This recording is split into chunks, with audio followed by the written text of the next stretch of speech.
안녕하세요, 여러분. 오늘은 우리 밥상에서 늘 곁에 있었지만 정작 얼마나 고마운 존재인지 몰랐던 식재료, 파 이야기를 해보려 합니다. 여러분, 부엌에서 파 써는 소리, 그 향기 기억나시죠? 겨울 저녁 찬바람이 불던 날 문틈 사이로 퍼지던 파전 냄새. 감기 기운이 오르면 어머니가 부엌에서 팥뿌리차를 끓이시던 그 향기. 그 냄새 하나로 마음이 풀리고 몸이 덮여지던 기억이 있죠. 그게 바로 파의 힘입니다. 요즘은 계절이 바뀌는 게 몸으로 먼저 느껴집니다. 아침이면 손끝이 시리고 무릎이 뻣뻣하고 몸이 쉽게 피로해지죠. 이건 단순히 나이가 들어서가 아닙니다. 몸속의 불씨가 조금씩 꺼지고 있다는 신호예요. 오늘은 그 불씨를 되살리는 방법, 바로 파, 대파, 쪽파의 힘에 대해 이야기하려 합니다. 이 영상을 끝까지 보시면 오늘 저녁 밥상에서 바로 실천할 수 있는 파의 황금 조합 6가지를 알게 되실 거예요. 그리고 이렇게 3가지 순서로 진행됩니다. 첫째, 대파, 시니어 면역의 비밀병기. 둘째, 쪽파, 피를 돌리고 활력을 깨우는 순환의 힘. 셋째, 파의 궁합 함께 먹으면 약이 되고 잘못 먹으면 독이 되는 조합까지 알려드릴게요. 일부, 대파, 피로를 풀고 간을 깨우는 해독의 주인공. 대파는 단순히 향을 내는 재료가 아닙니다. 몸속 깊은 곳에서 불씨를 지피는 식물이죠. 줄기가 굵고 향이 진하며 특히 흰 부분에는 유황화합물이 풍부하게 들어있습니다.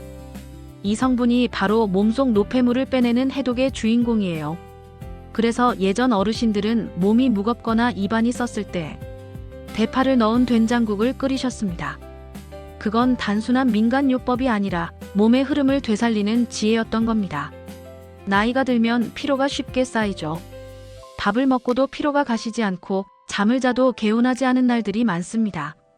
그건 간이 무거워졌다는 신호입니다. 대파는 그 간을 도와 피로 물질을 밖으로 내보내줍니다. 그래서 저녁 식탁에 대파국이 오르면 몸이 한결 가벼워지고 얼굴빛이 달라지는 겁니다. 특히 대파의 알리신 성분은 마늘보다 자극이 덜하면서도 피를 더 깊이 데워줍니다. 그래서 어르신들 몸에는 오히려 대파가 더 잘 맞습니다. 또 대파에는 퀘르세틴이라는 플라보노이드가 들어있습니다. 이 성분은 혈관벽의 염증을 가라앉히고 무릎이나 어깨 같은 관절 통증을 완화시켜줍니다. 그렇기 때문에 대파는 단순한 양념이 아니라 움직이는 보약이라 불릴만 합니다. 잠시 눈을 감고 어머니가 파를 다지던 부엌을 떠올려 보세요. 코끝을 스치는 그 향 속엔 집안의 건강을 지키던 손길이 담겨 있었습니다. 파기름이 끓는 냄비에서 퍼져나오던 따뜻한 냄새, 그 한 숟갈이 온 가족의 면역이었죠. 이제 그 향의 의미를 조금은 알 것 같습니다. 대파는 맛을 내기 위한 재료가 아니라 몸의 중심 온도를 지키는 생명의 불씨였습니다. 대파의 힘은 체온에서도 드러납니다. 체온이 떨어지면 피가 천천히 돌고, 피가 천천히 돌면 근육이 굳고 기억이 희미해집니다. 하지만 대파는 그 순환의 길을 다시 열어줍니다. 알리신이 혈관을 확장시키고 혈류의 속도를 빠르게 만들어주죠. 몸속의 길을 청소하듯 뚫어주기 때문에 대파는 피로와 냉증, 근육 뻣뻣함에 모두 효과적입니다. 특히 아침마다 어깨가 무겁고 손발이 차신 분들, 대파 된장국 한 그릇이면 몸이 천천히 풀리고 하루가 달라질 겁니다. 이건 단순한 음식이 아니라 몸이 따뜻해지는 과학이에요. 감기 기운이 돌 때 어머니가 끓여주시던 팥뿌리차. 그 따뜻한 김을 들이마시면 머리가 맑아지고 코가 뚫리던 기억. 그건 향의 마법이 아니라 몸이 스스로 회복하던 자연의 원리였습니다. 대파는 그렇게 우리 몸이 기억하는 약입니다. 이젠 그 불씨를 다시 살릴 때가 됐습니다. 2부. 쪽파, 작지만 피를 깨우는 순환의 비밀. 쪽파는 대파보다 작지만 훨씬 강력합니다. 그 향 하나로 부엌 공기가 바뀌고 잠든 입맛이 다시 살아나는 경험 다들 있으시죠? 쪽파의 매운맛은 알리신뿐 아니라 사포닌에서 옵니다. 이 사포닌은 피를 맑게 하고 몸속 노폐물을 밖으로 내보내며 혈액순환을 부드럽게 만들어줍니다. 그래서 손발이 자주 저리거나 다리가 붓는 분들께는 쪽파만 한 약이 없습니다. 한의학에서는 쪽파를 혈을 깨우는 약초라고 불렀습니다. 작지만 몸속 순환의 열쇠를 쥐고 있다는 뜻이죠. 쪽파는 피의 문을 열고 막힌 길을 시원하게 뚫어줍니다. 특히 밤에 쥐가 자주 나거나 손끝이 저리고 발끝이 차가운 분들. 그건 몸속 불씨가 끝까지 전달되지 못하고 있다는 뜻입니다. 이럴 때 쪽파 된장국 한 그릇이 약보다 먼저 몸을 데워줍니다. 된장의 유산균이 장을 부드럽게 덮어주고 쪽파의 알리신이 그 활동을 돕습니다. 장이 따뜻해지면 몸 전체가 덮여집니다. 그래서 쪽파 된장국, 쪽파 무침, 쪽파전은 겨울철 최고의 순환식이라 불립니다. 쪽파는 몸의 구석구석을 데우는 작은 난로입니다. 대파가 몸의 중심을 데운다면 쪽파는 손끝과 발끝까지 열을 돌려줍니다. 이 둘을 함께 먹으면 몸의 불이 끊기지 않고 자연스럽게 이어집니다. 대파로 몸속의 불씨를 지피고 쪽파로 그 불을 온몸으로 퍼뜨리는 겁니다. 체온이 1도 올라가면 면역이 30% 오른다는 연구, 그 이야기가 그냥 비유가 아닙니다. 쪽파는 그 상승을 만들어주는 가장 간단하고 효과적인 식재료입니다. 손발이 차다고 두꺼운 양말만 신는 건 임시 방편이에요. 파를 한 줌 더 드시는 게 진짜 해결책입니다. 쪽파의 향은 순간 몸을 깨웁니다. 입안에 맴도는 그 따뜻한 알싸함이 피를 돌리고 기운을 깨웁니다. 그건 단순한 반찬이 아니라 몸을 움직이게 하는 불씨입니다. 3부. 파의 궁합, 밥상에서 약이 되는 조합. 이제 파의 진짜 비밀로 들어가 볼까요? 대파와 쪽파가 몸속의 불씨를 되살리는 이야기였다면 이제부터는 그 불씨를 어떻게 밥상에서 이어갈지, 즉 파의 궁합, 밥상의 지혜를 이야기해 보려 합니다. 대파와 쪽파는 그것만으로도 충분히 강하지만 서로 어울리는 음식을 만나면 그 힘은 2배가 됩니다.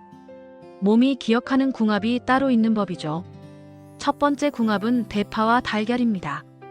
대파의 알리신이 달걀의 단백질 흡수를 도와주고 달걀 속의 류신이 피로를 풀어줍니다. 그래서 아침에 대파 달걀국 한 그릇만 있어도 몸이 천천히 깨어나고 하루가 부드럽게 시작되죠. 특히 허리나 어깨가 뻣뻣한 분들께 권하고 싶습니다.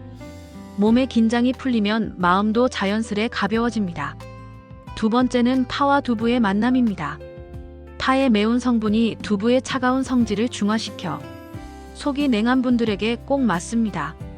위가 약하거나 소화가 느린 분이라면 따뜻한 파 두부국이나 부드러운 파 두부찜을 드셔보세요.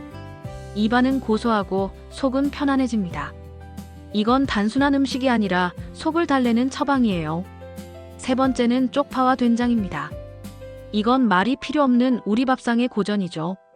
된장의 유산균이 장을 따뜻하게 감싸고 쪽파의 알리신이 혀를 부드럽게 돌려줍니다. 장이 따뜻해지면 몸 전체가 풀어지고 기운이 바닥에서부터 올라옵니다. 된장 속 미세한 짠맛이 입맛을 살리고 쪽파의 향이 마음을 깨웁니다. 이 둘이 만나면 단순한 반찬이 아니라 몸의 순환을 되살리는 한 그릇이 됩니다. 네 번째는 대파와 들기름입니다. 대파의 향이 기름에 스며드는 그 순간 부엌 안의 공기까지 부드러워지는 느낌이 들죠. 들기름에는 오메가3 지방산이 풍부해서 대파의 알리신과 만나면 항산화 작용이 극대화됩니다. 볶음 요리에 들기름 반 숟갈만 더해보세요. 향은 고소하고 피로는 덜 쌓입니다.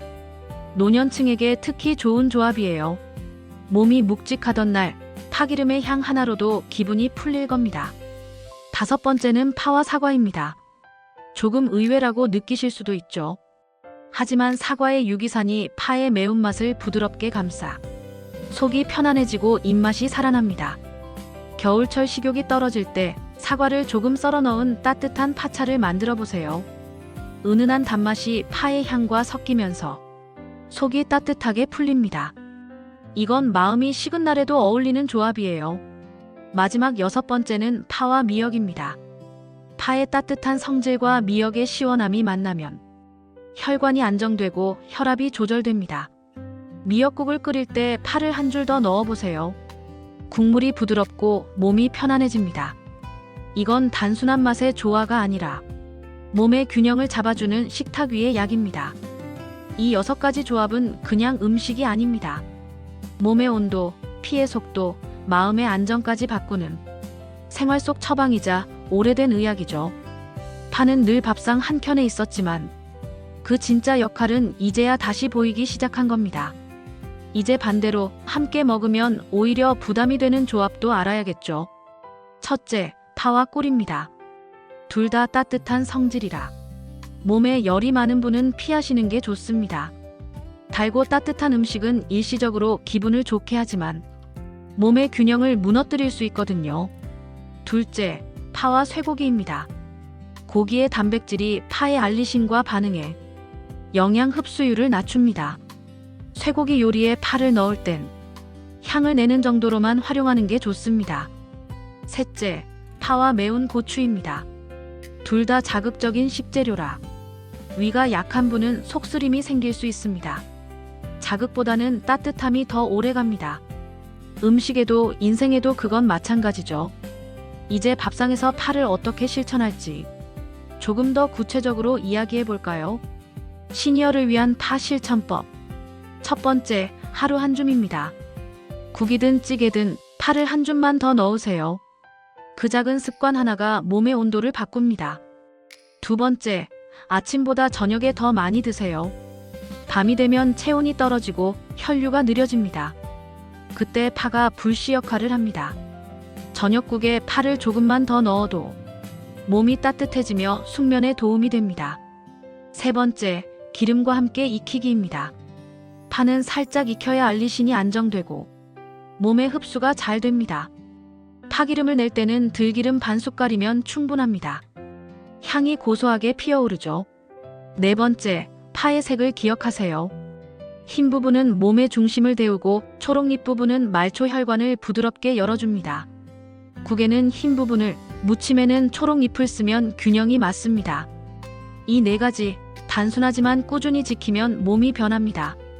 그 변화는 어느 날 문득 손끝이 덜 시리고 피로가 덜 쌓이는 순간에 찾아올 겁니다. 잠시 눈을 감고 파의 향이 피어오르는 부엌을 떠올려 보세요. 어머니의 손끝, 냄비 위에 김, 그 속엔 가족을 지키던 마음이 들어 있었습니다. 그 따뜻한 냄새는 단순한 추억이 아니라 몸이 스스로 났던 기억이에요. 파는 그렇게 세대를 잇는 자연의 약입니다. 결론, 파는 향이 아니라 온도입니다. 이제 여러분의 밥상에서 파가 단순한 양념이 아니라 하루를 버티게 하는 힘이 되길 바랍니다. 대파는 몸의 중심을 덮이고 쪽파는 혀를 돌려줍니다. 둘이 함께하면 몸의 불씨가 꺼지지 않습니다. 오늘 저녁 국에 파 반 줄만 더 넣어보세요. 그 작은 변화가 내일의 피로를 덜어줄 겁니다. 파는 향이 아니라 온도입니다. 몸이 식었다 느껴질 때, 마음이 차가워졌을 때 파 한 줄기 향이 따뜻한 위로가 되어줍니다. 이제 여러분의 부엌에서도 그 불씨를 다시 피워보세요. 그게 바로 몸이 스스로 낳는 밥상의 시작입니다. 좋아요, 구독, 알림 설정 잊지 마시고요. 여러분의 추억 속 파 요리, 가장 기억에 남는 향은 무엇이었나요? 댓글 남겨주시면 함께 따뜻한 밥상 이야기로 이어가겠습니다.